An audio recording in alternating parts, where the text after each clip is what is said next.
What's cooking, fellas? Welcome to your 5th SmartExaminer designer tutorial. Alright, this tutorial we're gonna build some kind of questions, okay? And what I just had to do was to clear off the sections we had and the question we had. Basically, I closed the application and I opened it back and I didn't save it, so we're just about starting afresh in quote. I'm just gonna take this off. I do not need this, okay? And so I'm gonna change this property. Let's say we're having just aptitude here, and I'm gonna delete this exam as well. So we're just with our exam here.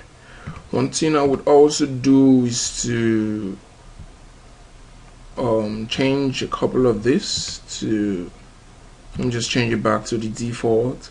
How it was, allow shove choices, add case study or passage. Nope, we do not want that. And iteration, just gonna leave it probably 10. Let's just 5 minutes for the most part. I'm just gonna save this, and so that any question I'm creating hence is gonna take that portion, that build. So but first of all, let us just add in some questions and see how it goes. So this could be choose the correct option. This question was already created before we activated our default. Actually, this question was actually created before we activated our default, so it did not take the default instruction. I'm just going to pull some questions from Smart Graduate, which we're going to use for this. Okay, just some simple questions. Okay, might not exactly be aptitude questions for the most part, but it would do. It would do. These are just sample questions which I'm just copying and pasting. Now, these are the basic questions which we know you can build easily, and but for the most part, let us just do something. And correct option is A. And then I could decide to add a reference, which could be something like a link or an explanation or whatever it is, but this is more like a link, kind of a reference. Okay, so we can preview our question to see exactly the way it is, and this is the reference. Now the reference is just showing up here because you need to see exactly how it will look when the user sees it. It doesn't necessarily mean that when the user is presented with a question to take the exam, the reference and the explanation is going to show up. No, it's not going to show up. It's just something that just gives you a clue of how it will look like, so you can make changes to it if you want to make changes to it. And for the next question, we'll probably use an image which we have used from the previous one, from our previous tutorials. And I'm just going to use this. And so we have this, and go add a question below or above, basically how you want it. And what I'm just going to say is what number comes inside the circle with the question mark. And you could put any stuff here. I can put 6, I can put 8, I can put 9, I can put 4, and pick the correct option, which is A. We can preview our question, and we do not have any explanation or reference there, so it's just going to be blank. Next thing we'll do is to create a new question. Come into the question here. Okay, I'm going to change the instruction here. I'm just copying some questions from our SmartExaminer, from our Smart Graduate application. Sorry about that. You can find out on our website smartgraduate.ratelsoft.com, or you can just visit the home site www.ratelsoft.com, and you can navigate to the Smart Graduate link, or you can just go directly there and get the application. We have over 40-something thousand questions within there, so I'm just picking from there. Okay, these are just blend questions.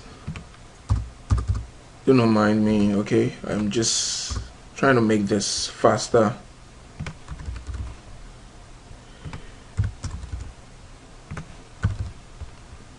And just bear with me. And we have the correct option to be C in this case. Okay. All right. The next question we're going to build is going to be a little bit more complex than the ones we've been building so far. Okay. For the most part, we can preview the questions which we have developed, and you can just preview them and move to the next question and just keep moving and then just see exactly how it is. But for this very question, we're probably going to build something that looks like this. Now this is a matrix having 2, 7, minus 3, 1 over 5. Don't mind me, I used my hand to draw it and paint. We have xy equal to 5 over 14. So we're going to build something like this. Now we would come to sample expression templates to pick up something that looks something like this. As you can see here, we're having something here equal to, and another something here, which can basically work like a sample expression. Here we have sample expression, we have another, we can delete this to just make it look exactly like this, for instance, but I could leave it because I would probably want to add something there. And I'm just going to click on this and click on insert. So what I would cool add here could be something like solve for x excuse me, and in here I'm just going to delete this and I'm going to introduce a matrix there. So I'll come back to our sample expression, and I'll be picking a 2 by n matrix because what we have here is a 2 by 2 matrix basically, and a 2 by 1 matrix. So I'll be picking a 2 by n matrix, and I'm going to click on insert, and it's going to insert it while we're having another expression here, and I'm going to take these off as well, and I'm going to introduce a 2 by n matrix as well, and same thing here. I'm going to take these off and I'm going to introduce a 2 by n matrix there. Now because I had to squish this application to these recording environments, it's not showing exactly the way you might want it to be, but we can make changes to it to fit exactly what we want to do. So what I'm going to do first of all is to delete what is inside there and introduce a table there. So I'm going to click the table here, and we have 2 by 2 matrix, so it's going to be 2 rows and 2 columns. I'm going to change this to pixels. Well, we could leave our width like this, but to be on the safer side, we can just reduce this a little bit. Let me say 80, and let me introduce a padding. Padding is a space within a cell. It's a space within a particular cell. So just to give it some spaces, so that it's not going to touch the next cell basically. We don't need a border, but you can leave a border while building the questions for the most part, excuse me, so that it just helps you to give you a kind of grid while you're building it. So we have 2, 7, 2 minus 3. Next one we're having is 7 and 1 over 5. So we're having 7 here. But what I'll just do is before doing that, I'm just going to right align this so that it's just going to be at the right align part. I'm going to right align these as well. But we're having a fraction there which is 1 over 5. So what I'm going to do before I do that is to take off my border, which I introduced in this table by right clicking on it, and I'm going to take off the border, and then I can come here and introduce another table, or I could easily come to a sample expression since we have something over something and just insert it there. So what I just do is to put my what do I have there? Is it 1 over 5? Yeah. So I'm just going to put my 1 over 5 there. So if we preview this, we're having something that looks close to what we want to do. Okay. Next thing we do is to take these off and just do about the same thing we did, but in this case it's going to be 2 rows and 1 column. My pixels, I could just half it since we're just using half of what we had there, and